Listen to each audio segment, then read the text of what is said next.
Empezamos, el presidente de la República modificó los horarios del toque de queda. En el nuevo decreto se clasifica a los distintos cantones y provincias en categorías de alto, medio y bajo.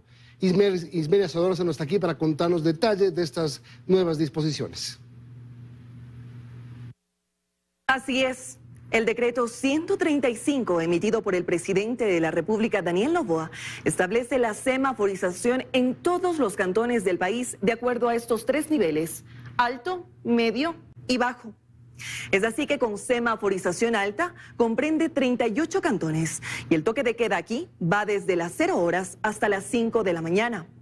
En esta categoría se encuentran, por ejemplo, el cantón Guayaquil, Durán, el cantón Daule.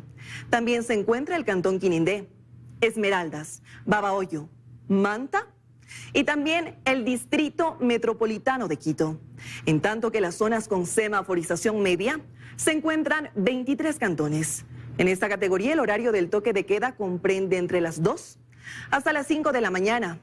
Aquí los cantones que tienen que cumplir con estas medidas está el cantón Riobamba, Atacames y Morona. También se encuentra el cantón Mocache, el cantón Cayambe, mientras que en las zonas con semaforización baja están 160 cantones. Y ojo que en esta categoría se elimina completamente el toque de queda. Aquí habrá libre movilidad. En esta clasificación están el cantón Palestina, Salitre, Mejía, Pedro Moncayo, también está el cantón Rumiñahui y todos los cantones que comprenden la provincia de Bolívar. Recuerde que los ciudadanos quienes no tengan salvoconducto y circulen durante el horario del toque de queda serán puestos a órdenes de las autoridades competentes. Gracias, Ismenia. Y representantes de gremios de restaurantes y hoteles apoyan la semaforización por cantones establecida por el presidente de la República, Daniel Noboa. Las nuevas disposiciones servirán para impulsar el comercio que se ha visto afectado por el toque de queda. Es una semaforización por cantones que busca la reactivación del sector turístico. En Guayaquil, la reducción de 1 hora en el toque de queda permitirá que locales comerciales puedan extenderse en el horario de atención. Nicolás Romero, miembro del directorio de la Asociación de Restaurantes del Guayas, sostiene que la medida ayudaría a mejorar los ingresos. No obstante, sin presencia ciudadana, el panorama sería exactamente igual. Un poco ese es mi llamado, que aprendamos a vivir con esto, y el mejor apoyo que podamos dar es no encerrarnos en nuestra casa. En Azuay, las autoridades locales se sienten satisfechas, pues con las modificaciones en el toque de queda se preparan de mejor forma para el feriado de carnaval. Tenemos algunos eventos que queremos realizar en coordinación con la prefectura de Azuay e indudablemente esto nos permite activar la economía a nivel local. Ahora que se levantó ya este estado de excepción, pues gracias a Dios podemos continuar con nuestras festividades de carnaval. Desde Santa Elena, de igual forma se apoyan las modificaciones hechas por el gobierno, aunque por estar dentro de los cantones calificados de alto riesgo, se pide mantener la presencia militar. Siempre he visto que había una cantidad de turistas y ahora sí mismo esperamos de que haya toda esa multitud de gente. Queremos tener un turista maravilloso que realmente respete nuestras playas, respete los horarios. En Manta, donde la crisis de seguridad también agudizó, aspiran que en los próximos días de a poco se vaya retornando a una normalidad en el comercio. ¿Podría la gente solventarse en algo toda la economía que está afectando ahorita esta situación que está atravesando el Ecuador? Según el sector turístico, durante estas 2 semanas de estado de excepción, las pérdidas económicas llegarían a los 10 millones de dólares diarios, por lo que sí toman como un respiro que 160 cantones de nivel bajo como Guaranda y Galápagos no tengan restricciones. Y desde mañana, más de 3.000 instituciones educativas regresan a la presencialidad en todo el país. Lo dijo el ministro de Educación. Un 30% de los planteles continuarán en virtualidad. Como parte de una fase 2 del plan educativo que ejecuta el Ministerio de Educación de retorno a clases presenciales, 3.333 instituciones educativas más dejan la virtualidad desde este miércoles. 1.866.625 estudiantes y 98.808 docentes. Con estos nuevos planteles, un total de 11.100 escuelas y colegios fiscales y particulares reanudan sus actividades presenciales. Según el ministerio, corresponde al 70% de planteles a escala nacional. las carteras responsables de la seguridad y el orden nos van reportando, nos van retroalimentando con nueva información que nos permite ampliar el radio de presencialidad. Se agrega un criterio más que corresponde a esta cartera de Estado y es el levantamiento de información territorial. Entre los planteles incluidos están 486 de Quito, que también retornan la presencialidad. En Guayaquil, solo 77 planteles reanudan sus actividades. Por efectos de seguridad, justamente, nosotros no estamos publicando ningún listado de instituciones. ¿Cuál es el canal de comunicación? Se remite a los distritos se comunican con las instituciones educativas y las instituciones educativas con sus respectivas comunidades. En la provincia del Oro y en los cantones de Orellana y Joya de los Hachas se mantienen las clases virtuales. Sobre las instituciones que volverán a la presencialidad, se ha ejecutado una valoración de riesgos, condiciones de cada territorio y se ha priorizado la seguridad de la comunidad. Primero, aquellas instituciones educativas que se encuentren hasta 2 kilómetros de centros de privación de libertad y de centros de adolescentes infractores. El segundo, zonas de peligro declaradas por el Ministerio del Interior. El tercero, reportes de actos delictivos de nuestra sala de monitoreo del Ministerio de Educación. Y el cuarto, instituciones que han sido ocupadas por las Fuerzas Armadas para efectos de atención de la emergencia. Según las autoridades, continúan monitoreando el Sistema Nacional de Educación para avanzar en el retorno seguro a clases de todo el país y que se informará oportunamente. La Policía Nacional y las Fuerzas Armadas confirmaron que las investigaciones para ubicar al narcotraficante alias Fito y a Colón Pico avanzan por buen camino. Cada vez estamos más cerca y seguramente alias Fito lo está sintiendo. Esto fue lo que respondió el jefe del Comando Conjunto de las Fuerzas Armadas, luego de consultarle cómo avanzan las investigaciones para ubicar al narcotraficante alias Fito, que posiblemente estaría en Colombia. Para esto nosotros tenemos colaboración con inteligencia de Estados Unidos y con inteligencia de Colombia. Y sobre el paradero de Colón Pico, que también escapó de la cárcel de Riobamba el pasado 9 de febrero, el comandante de la policía manifestó que se han intensificado los trabajos de investigación en estos últimos días. Estos dos objetivos de alto valor y han sido subidos como los más buscados dentro de la lista de los más buscados. Indicaron que la ayuda internacional de otros países empezó a llegar desde esta semana al Ecuador, como equipos tecnológicos de seguridad, drones, escáneres y otros implementos. La comunidad internacional así lo entendió y así lo está entendiendo, de tal manera de que aquello que estaba previsto que lleguen en diferentes años a lo largo del tiempo, pues ahora están apresurando. Desde el 11 de enero, las fuerzas del orden que hoy forman parte del denominado bloque de seguridad han dado golpes contundentes a las organizaciones terroristas con el decomiso de varias toneladas de droga que afecta a su economía y con las capturas de varios líderes criminales. De los 238 objetivos de intermedio valor que se propuso Fuerzas Armadas y Policía Nacional luego de un análisis, 46 ya han sido capturados y han sido puestos ya a órdenes de la autoridad competente. Lo más importante es que durante este tiempo han logrado mantener el control de los centros penitenciarios en donde se ejecutaban la mayoría de delitos en el país. Estamos encontrando armas, municiones, explosivos, sustancias sujetas a fiscalización, telefonía celular dentro de los centros de privación de la libertad. No podemos darles privilegios para quienes no quieren entrar en la norma. Y desde este miércoles los uniformados militares empezaron a cortar y destruir los equipos de internet de los centros penitenciarios que fueron conectados clandestinamente por los privados de libertad. A propósito, las Fuerzas Armadas hallaron más de 90 conexiones irregulares de internet en la cárcel de Machala. Expertos en seguridad piden replicar este tipo de operativos en todos los centros carcelarios del país.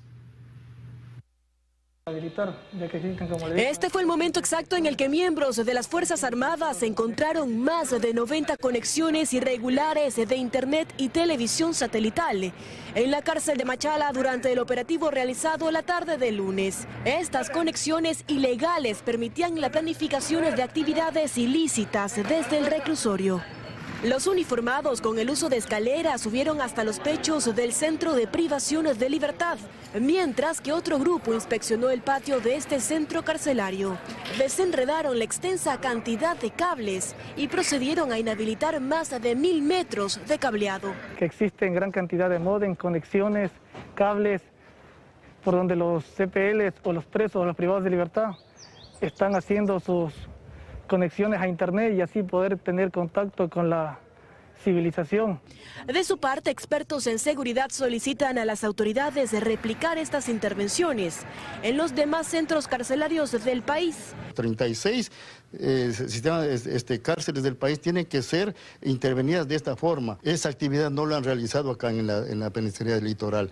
Y es que el acceso ilegal a la red, según los expertos, permiten que desde los centros de privación de libertad se ordenen asesinatos, extorsiones y otros delitos, como ya sucedía en la cárcel de Machala. No se cumple con el proceso de rehabilitación. No hay ningún proceso de rehabilitación. Es usual ver cómo los reos utilizan sus celulares, graban videos y acceden a internet, algunos por diversión, mientras que otros los utilizan para enviar mensajes intimidatorios a la ciudadanía. Revelan el nombre del propietario de la finca ubicada en las afueras de Vinces, donde se encontraron casi 22 toneladas de droga. Según información preliminar, el lugar servía de acopio para la distribución del cargamento de varias organizaciones delictivas.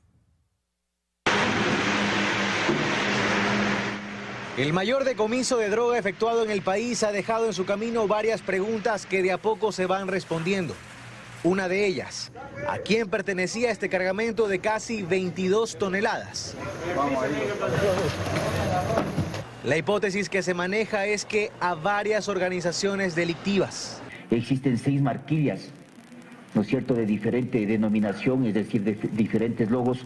La variedad de logotipos que se puede observar en los ladrillos de cocaína hacen presumir a las autoridades que para llegar ahí, cada uno recorrió su propia ruta desde que ingresaron al territorio, presumiblemente por Esmeraldas y Sucumbíos.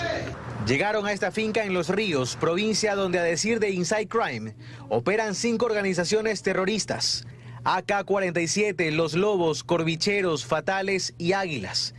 De ahí una parte del cargamento seguiría su ruta a través de avionetas para esquivar los operativos en tierra que desde el pasado 9 de enero se realizan con mayor fuerza. Otra parte buscaba salir por los puertos. Otra de las preguntas es, ¿a quién pertenece esta finca?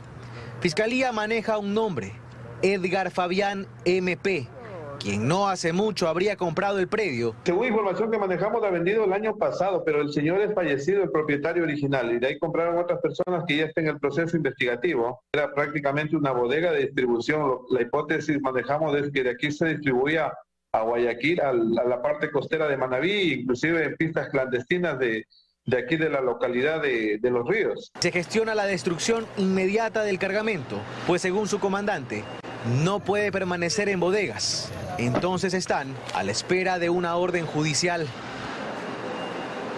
Anoche llegó a Guayaquil el avión ucraniano Antonov 124-100 que trajo carga especial para las Fuerzas Armadas.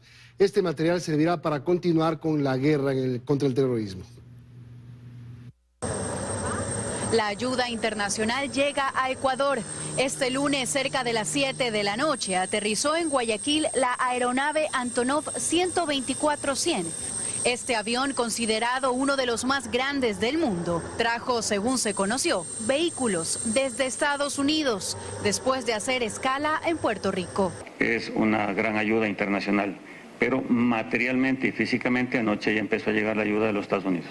Se conoce que años atrás arribó un Antonov con un motor para un avión que estaba dañado en Guayaquil. Tiene 4 turbinas, 69 metros de longitud, 20 metros de altura, 73 metros de punta a punta de ala y puede transportar cargas de hasta 598 toneladas, volando por 12 horas ininterrumpidas a una velocidad de 800 kilómetros por hora. Su diseño se basa en el avión para transporte militar AN-124 Ruslan, utilizado por el ejército ruso y suele transportar motores de aviones, vehículos, grandes volúmenes de carga, material bélico, entre otros. Una de las principales características del imponente Antonov 124-100 es la posibilidad de recibir o entregar carga desde la nariz o desde la cola. El Antonov 124-100 partió hacia Estados Unidos desde Guayaquil a las 11 de la mañana de este martes 23 de enero. Así se hace efectiva la ayuda de Estados Unidos, uno de los 40 países que apoya a Ecuador en su lucha contra el terrorismo. Y la fiscal general Diana Salazar se reunió este martes con la delegación de Estados Unidos que apoyará al país en la lucha contra el crimen organizado. Además, anunció que trabaja en un caso de connotación transnacional. A puerta cerrada, guardando todos los protocolos de seguridad, este martes la fiscal general Diana Salazar se reunió con la delegación de alto nivel de los Estados Unidos. La comitiva estuvo liderada por el asesor presidencial especial para las Américas, Christopher Dodd, y la jefa del Comando Sur general, Laura Richardson. Esta sesión de trabajo para consolidar el apoyo en la lucha contra el crimen organizado la adelantó la fiscal durante una entrevista con Fernando del Rincón en el programa Conclusiones de CNN. Ya tenemos una agenda planteada, propuesta, los aportes y la forma como coadyuvarán en el ámbito de nuestras competencias para continuar en esta lucha. En este mismo espacio, la titular de la acción penal aseguró que los grupos delictivos están intentando debilitar la acción de la Fiscalía sin éxito alguno. A pesar de que una semana atrás estos grupos cobraron la vida de uno de sus agentes, el fiscal del Guayas, César Suárez, se mostró inquebrantable.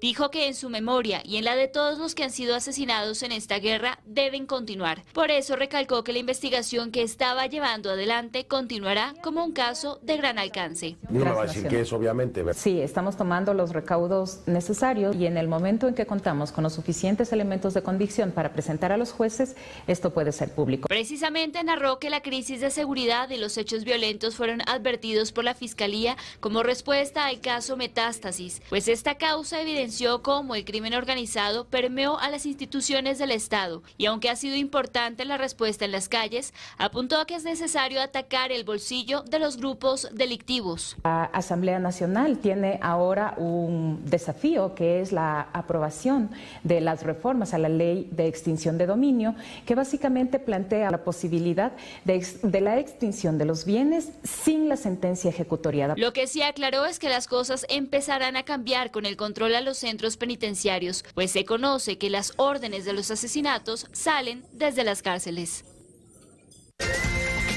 Seguimos, el gobierno mantiene su posición de incrementar el IVA. En el informe borrador para primer debate del proyecto de ley urgente consta, mientras que el Partido Social Cristiano y la Revolución Ciudadana no están de acuerdo y tienen listo cada bloque un informe de minoría.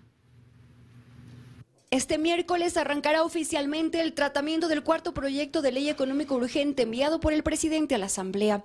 Tras ser calificado por el CAL como proyecto de ley para el ahorro y la monetización de recursos económicos para el financiamiento de la lucha contra la corrupción, la Comisión de Régimen Económico convocó a las primeras autoridades. El Contralor, el Ministro de Economía y el Superintendente de Bancos deberán comparecer este miércoles. Atacar a la economía criminal. La economía criminal maneja muchísimo dinero y esos bienes tienen que estar en beneficio del Estado. Y está en la propuesta de ley que el 90% vayan a proyectos sociales y 10% también a la Fiscalía General del Estado. Este proyecto de ley, entre otras cosas, reduce los tiempos para tratar los procesos de extinción de dominio y hace que vayan de la mano con los procesos judiciales de lavado de activos, enriquecimiento ilícito, narcotráfico y más delitos ligados a las mafias. Para la investigación patrimonial, antes tenían 12 meses para la investigación patrimonial, ahora se reduce a 3 meses esta investigación patrimonial, efectivizando los plazos justamente, y por ende es la importancia que la Fiscalía también presente sus observaciones, porque ellos van a aplicar estos plazos. El tratamiento a esta ley urgente se extenderá durante toda la semana. Para ello también han convocado a la fiscal Diana Salazar el jueves y el viernes, a Cercov y el ministro de Transporte. La norma plantea además cambios a la ley de contratación pública, que está vigente desde hace 12 años. Lo que propone es transparentar los procesos y hacer estos más expeditos. Hay mucha complicación en la contratación pública y ahí se presta también para actos de corrupción y también para actos de persecuciones. La idea es poder agilizar el proceso, pero con todas las garantías. La Comisión de Régimen Económico espera tener listo el informe para primer debate hasta este domingo 28 de enero.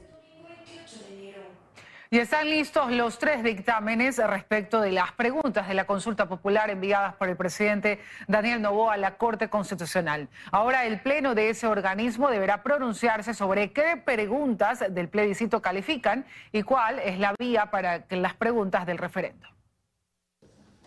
La jueza Teresa Núquez presentó ya su proyecto de resolución sobre la constitucionalidad del primer paquete de preguntas para la consulta popular enviado por el presidente Daniel Noboa. Le corresponde al Pleno, desde que ha sido notificado con la recepción de este proyecto, en 10 días término, resolver precisamente sobre la constitucionalidad o no de las preguntas propuestas. El constitucionalista Javier Palacios cree que varias de las 10 preguntas que contiene ese bloque no serán calificadas y explica por qué. La jueza Teresa Núquez le dio un salvavidas al presidente, porque creo además que el primer paquete que envió el presidente de la República no tiene mayor incidencia porque no tiene un tema puntual y concreto de incidencia jurídica.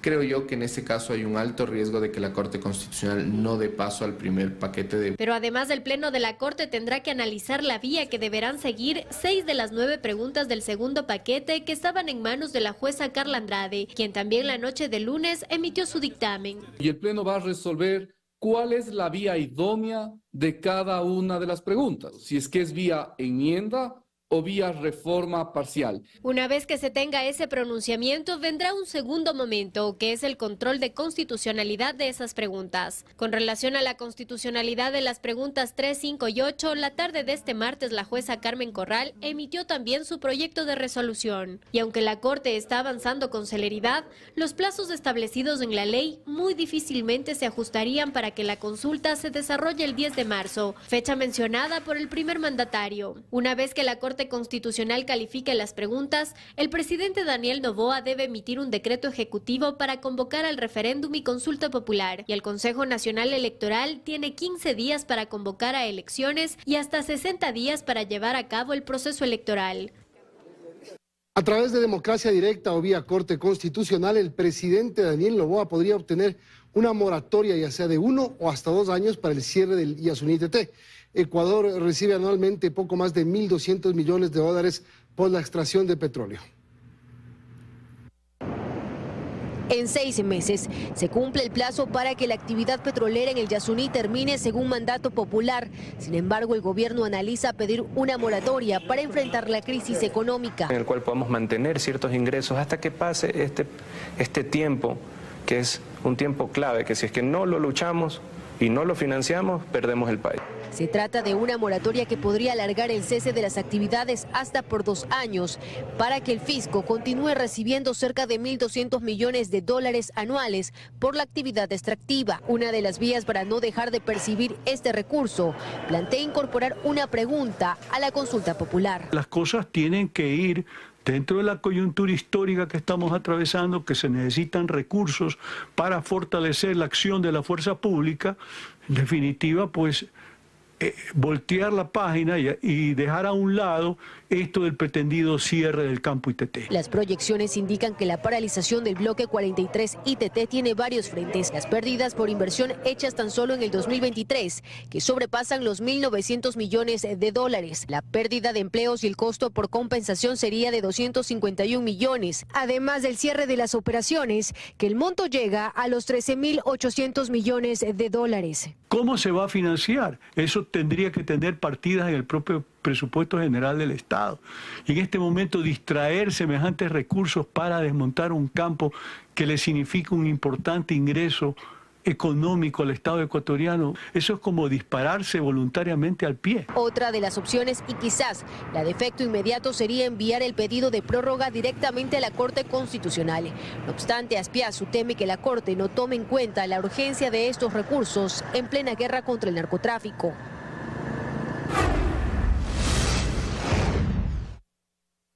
Y una jueza de Yaguachi ordenó inscribir de inmediato a la directiva del Club Barcelona, encabezada por Antonio Álvarez.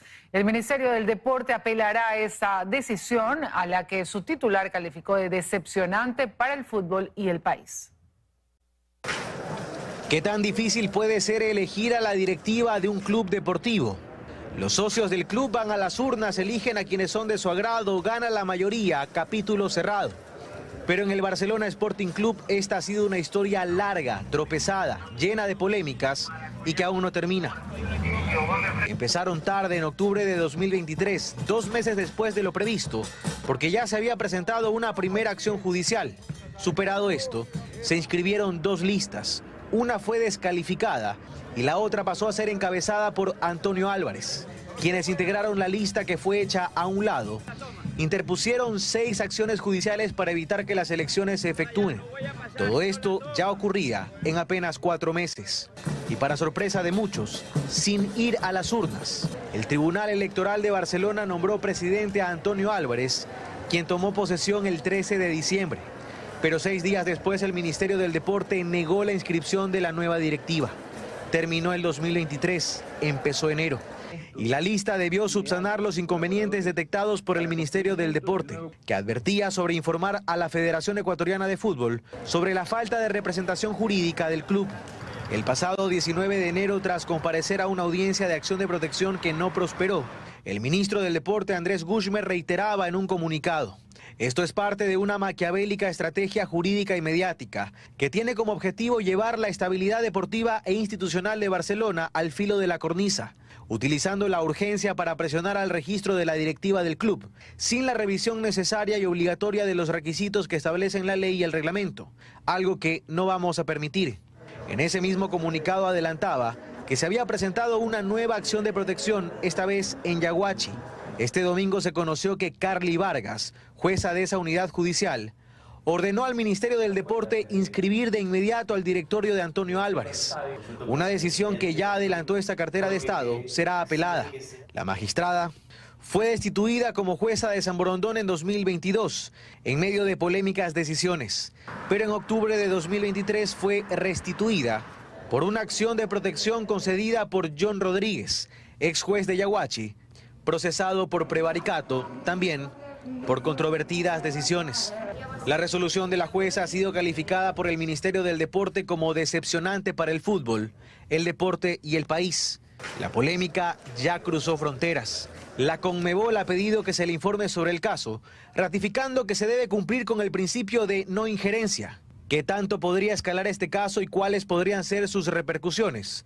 Son 2 preguntas que podrían encontrar respuestas en lo sucedido con el caso Byron Castillo, que terminó salpicando al combinado nacional de fútbol ecuatoriano en las actuales eliminatorias. Seguimos, amigos. La Corte Nacional de Justicia se apresta a elegir a su máxima autoridad y, según lo resuelto por el Pleno, la elección deberá darse entre el próximo 26 de enero y el 2 de febrero. Hay 3 jueces que aspiran a la presidencia de la Corte en un proceso que se advierte será de gran disputa. El periodo en funciones de Iván Saquicela como presidente de la Corte Nacional de Justicia termina el próximo 5 de febrero, pero la elección de la nueva autoridad deberá realizarse hasta el 2. La decisión la tomaron los propios jueces de la Corte. Deberíamos convocar a las elecciones antes de esa fecha. Incluso deberíamos ponerlos de acuerdo de una vez. En esas condiciones se sabe que hay 3 jueces que aspiran a presidir la Alta Corte. Se trata de José Swing, con trayectoria y especializado en el ámbito de lo contencioso tributario.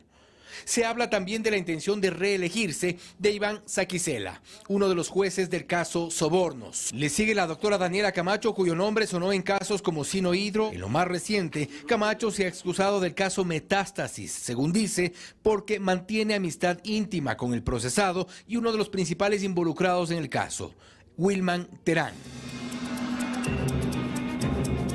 Esta excusa, reconocen sus colegas de la Corte, pone sombras sobre esta candidatura. En uno de los casos de connotación, en este caso del expresidente del Consejo de la Judicatura, al final del día hace un poco de ruido entre una u otra cuestión. No obstante, según el juez Walter Macías, existen solo dos escenarios posibles. Que se dé esta elección de presidente o presidenta y de no haber los votos suficientes, debería ejecutarse un segundo escenario. Siguen en funciones, ¿verdad?, prorrogadas tanto el presidente titular como la presidenta subrogante. Lo cierto es que de someter al Pleno a una elección deberán ser 12 votos para el candidato ganador y con 3 aspirantes. Es un escenario poco probable.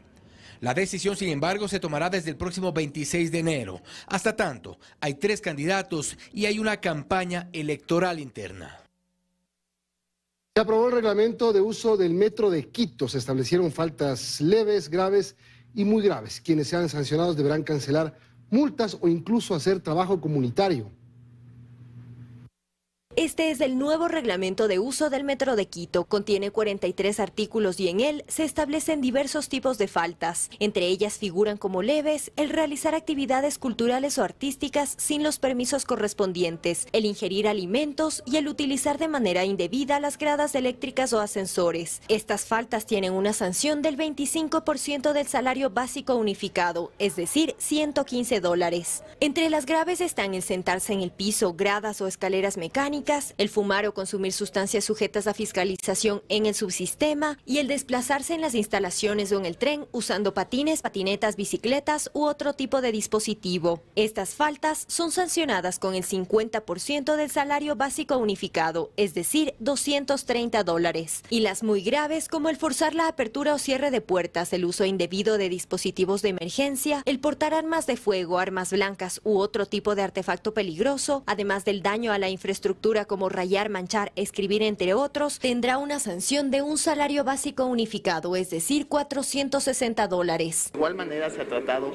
de reformular el tema a fondo, por ejemplo, lo que tiene que ver con los estados de excepción. ¿Cómo debería el metro atarse a los estados de excepción cuando existen estos problemas? Sin embargo, los infractores tendrán la opción también de pagar la multa realizando trabajo comunitario. $10 de multa van a equivaler a 1 hora de trabajo comunitario y ese trabajo comunitario lo van a poder hacer en efecto en el metro, porque acuérdense que nosotros tenemos guardianes metro, tenemos embajadores metro, es decir, la gente va a poder estar en andenes, en las diferentes estaciones cumpliendo con esto. Asimismo, en el documento se establece un tiempo de caducidad del saldo de la cuenta ciudad. Ese saldo que usted recarga después de 2 años tendrá una caducidad. ¿Por qué? Porque ese dinero que está dentro de las arcas del municipio tiene que cumplir un procedimiento tributario que se llama conciliación tributaria, en lo cual no podemos arrastrar ese monto por más tiempo. El reglamento indica también que quien reincide en infracciones graves será sancionado con la prohibición de ingreso al subsistema durante 1 año. Después de ser aprobado en segundo debate por el Consejo Metropolitano, las autoridades indicaron que la normativa entrará en vigencia esta misma semana.